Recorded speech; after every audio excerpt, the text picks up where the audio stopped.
তানহা ও তাইফা খেলাধুলা করতেছে।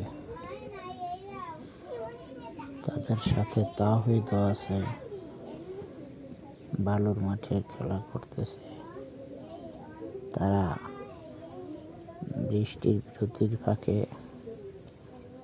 আনন্দে বালুর মাঠে বালু নিয়ে দুষ্টামি করতেছে।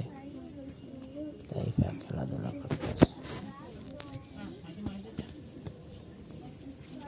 তাইফা এখন বল নিয়ে দৌড়াইতেছে। সে বল খেলা নিয়ে ব্যস্ত। Thank you.